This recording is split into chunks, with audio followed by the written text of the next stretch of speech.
Welcome, everyone, to Genesis of a New War, a campaign set in the not so distant future, set upon a man made island by the name of Cherry Sky City, a city that is split in twain by a singular river from north and south.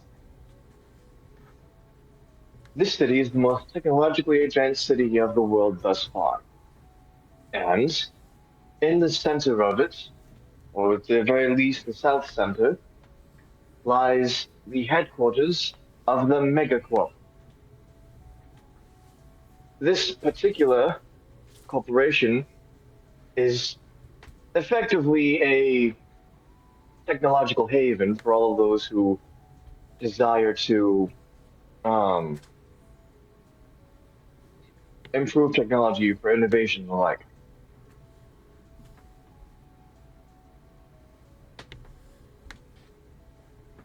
Inside the Megacorp is that of two doctors working upon a innovation, if you will. You see, they have a desire, and that desire is to create machines so that way they can perform tasks and everything for people in the same vein as they could, but without the risk and danger to the people. Now then, Megacorp stands for the Mechanician of Engineering Gadgetries for All, and we'll be following the stories of two particular doctors, partners, Doctors Dangle and Atir.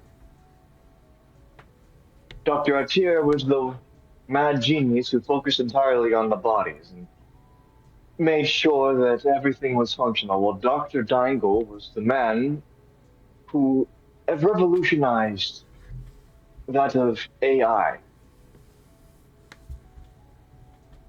And when it came down to it, they were able to create a new power source, that of the Nexus crystal. They would go on to create robots known as robot masters. The first one, he is SDAN 000, otherwise known as Paradigm Man. He was created to test out of various fuel sources and ensure the efficiency of what they were doing, performing various tasks, and effectively being a helper at it. The next in line, SDAN 001, NORAD Man. He was contracted by the government as a means of helping with demolition. A persuasive amount of money was thrown at Megacorp for these developments, and NORAD Man was the result of that. Next, we have Fluxman, SDAN 002. He was created to help regulate power sources in dangerous areas and power plants. Next, we have SDAN 003, Fortress Man. He was created to help rebuild various cities and other rural areas after events such as natural disasters and war had gone through them. But, well, things were still dangerous. Next, we have SDAN 004, Cision Woman, in which she was created for the explicit purpose of being a safety inspector and ensuring the safety of machines and people alike within those dangerous areas. And next, we have SDAN 005, Pressureman. He was created with the explicit purpose of helping and aiding space travel. at the very least when it comes to gravity propulsion and testing that of gravity itself. SDAN-006 remain a mystery, but we won't dwell on that for too long. For SDAN-007 is next. Snow Woman. I suppose I should cut in to mention this video is basically a catch up on a session that we did not record. This was 12 hours of content that we just kind of uh, did as a one shot, but we made it into a full campaign. So we're giving you all the catch up, so when the VOD comes out, you know exactly what's going on. I'm cutting in now because Snow Woman is my character. I am an ice-based robot master that was specialized in handling nuclear meltdowns. Things that would overheat, whether that be, as mentioned, a reactor, people who may be working in hot temperatures, or even fellow robots. That being said, when I did my testing, I had a embarrassing fail. I realigned my personality to be more of a mission-oriented, serious robot. And well, things have happened since then, but that's for you all to catch up on. In terms of other players, we are joined in this campaign by Satan, who is playing the role of NORAD Man, and Steven, who is taking the role of Cision Woman. You'll see the other two players as well as we continue. Moving forward, SDAN-008, Recovery Woman. She was designed for the explicit purpose of going into high altitude areas and rescuing people, or other dangerous situations. Effectively, she is a wonderful climber and can transform into a motorbike when need be. Next, SDAN-009, Blink Man. He was created with the explicit purpose of helping the police in various dangerous situations where they could not themselves act without efficiency, such as hostage situations in which the hostage taker is not being cooperative, or other such covert operations where a machine will be far more suited than a man. Next, SDAN-010, Torrent Man. He was created as a means of helping irrigation, creating man-made rivers and the like, effectively trying to prevent droughts and ensure safe passage for everyone. After all, there's always the issue of a potential landslide when it comes to, well, doing things the long and hard way. Next, we have Spiral Man, the second piece to the space shuttle component. He was created as the other half for ship maintenance. Effectively, he helps with oxygen and the like. Next, we have the first in a line, the Beast Units, otherwise known as SBN-001, played by Corey, Shepherd Woman. She was designed as a means of forest preservation and helping animals in a lot of different means. For example, forest fires, relocation in terms of other efforts like deforestation and the like. She's a natural conservationist. And finally, SBAN-012, Boulder Man, played by Armand. He was created as a means of helping excavation, moving large pieces of equipment and rocks around as a means of helping further that of, well, just general construction.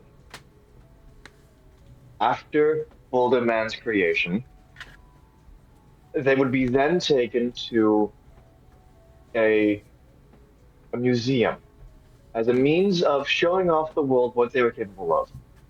It A should be robot noted. showcase. It should be noted that these weren't just something that happened rapid fire either. This took many years in order to finish each robot, each one taking about a year or so.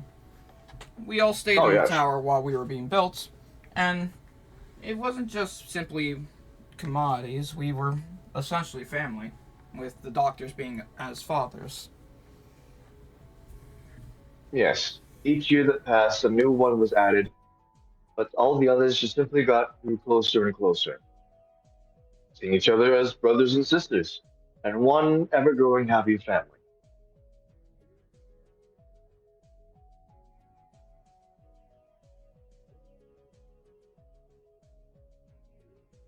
Now then, upon the stage, they were being revealed, showcasing the world just what the doctors had made, and this was the day that they were about to be fully operational, begin their new jobs and their new lives. Until, unfortunately, there came an accident. Well, an attack, if you will. Unfortunately, someone tried and succeeded in taking over one of the robot masters. And let me just change it.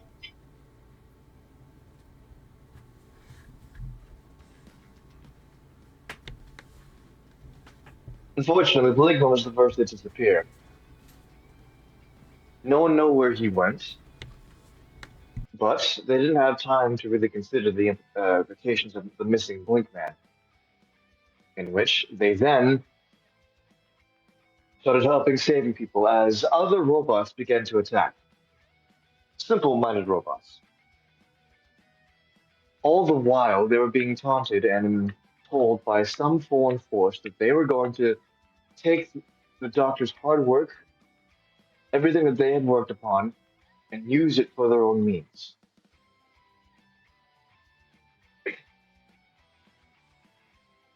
Over time, more and more would disappear, being taken one by one. Some using their means and their bodies to save others, while others were simply too weak, too helpless to watch.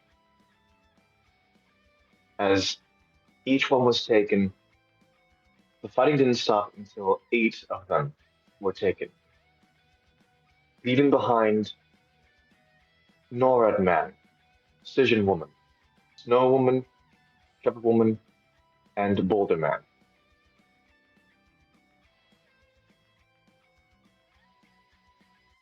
After returning to their home, feeling so empty and so alone, the doctors knew the havoc and chaos that they could cause. The news was reporting about robot masters attacking.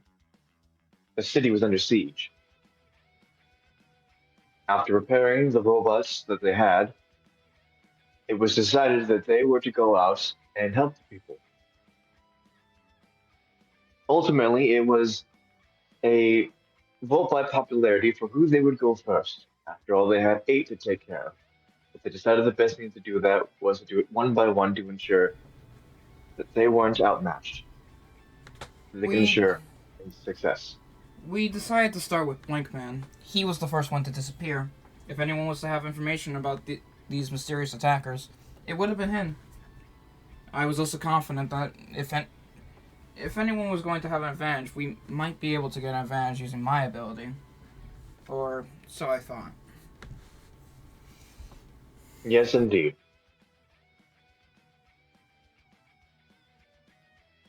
It's worth knowing that the Nexus Blinkman, crystals is not just power sources, but also a form of energy that we can convert into weaponry. yes, Snow the abilities they Woman's can use to supply themselves. Snow Woman's energy allows her to convert ice into darts, which she can fire out at targets to slow them down. Boulder Man is able to use the ground itself to make large rocks.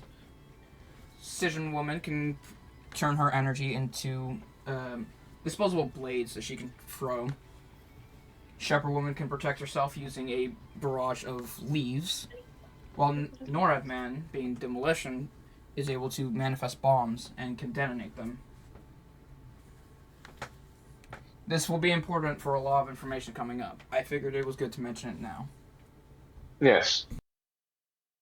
However, Upon reaching Blinkman, well, they would find one of their weaknesses. You see, the doctors, before setting them out, informed them that each Nexus crystal during their tests had particular weaknesses and strengths. And in order to make sure that they were all rescued and saved, using these weaknesses against each other would cause immense amount of damage to their bodies that would take a long time as an effort to repair. And pushing it too far would mean that the Roadmaster themselves is completely gone. So they endeavored to try and save every single Roadmaster, only using their weakness when necessary. Blinkman himself was, oddly enough, positioned at the top of a police station. And after going through the entirety of the police station, fighting their way from the bottom all the way up to the top, they eventually encountered him. When asked why, all he could say was that he desired freedom. But none of that made any sense because they're about to be released that next day. However, it seems like nothing they could say could make it to Blinkman. And as such, combat ensued. And the combat itself was rather difficult. We were Blinkman, outmatched, to say the least.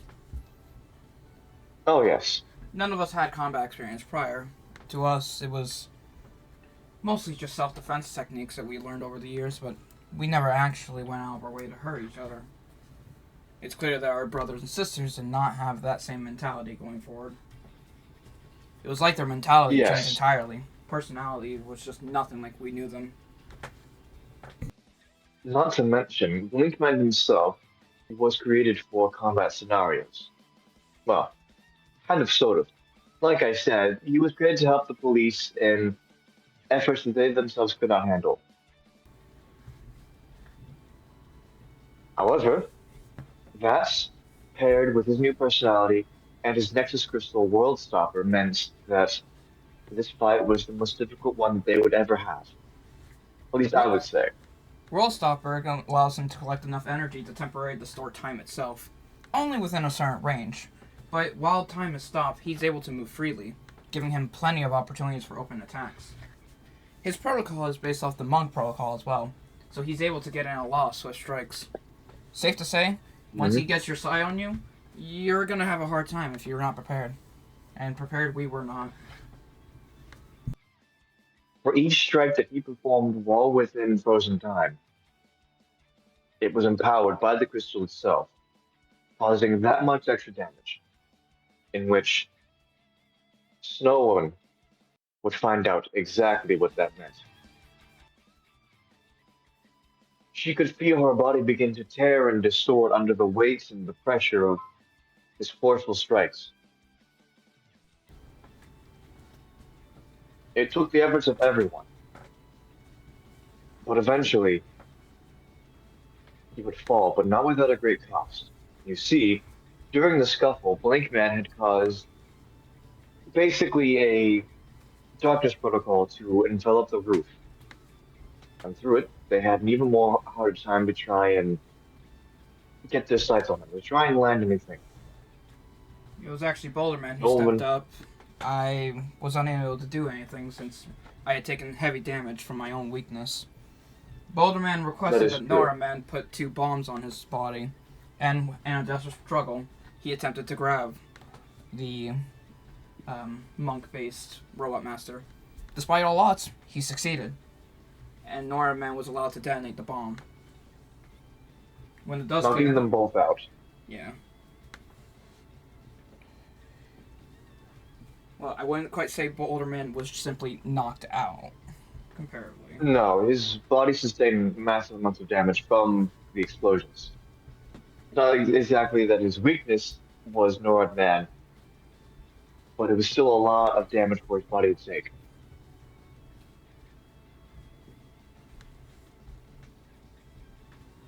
So, with that, with the heaviness in their hearts, they took both robot masters back to the base. And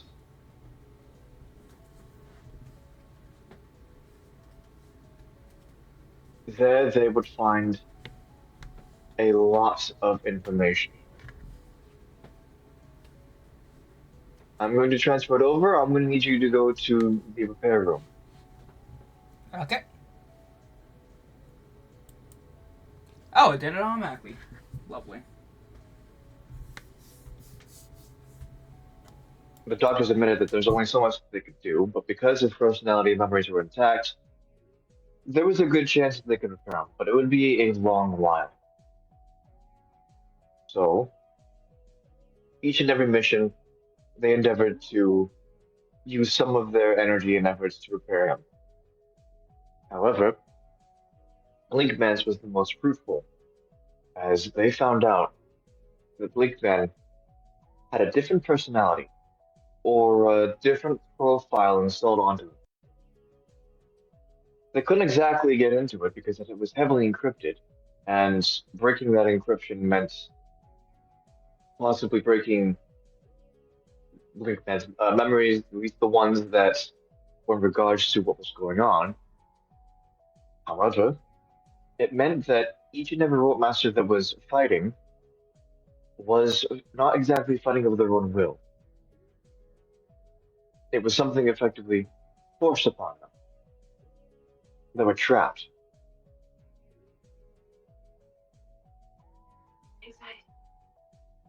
Now then, moving forward, they discussed what the next move was. And they felt that the next best option to go for would have been Recovery Woman. She herself was positioned on the Cherry Sky Bridge, the biggest bridge in the city.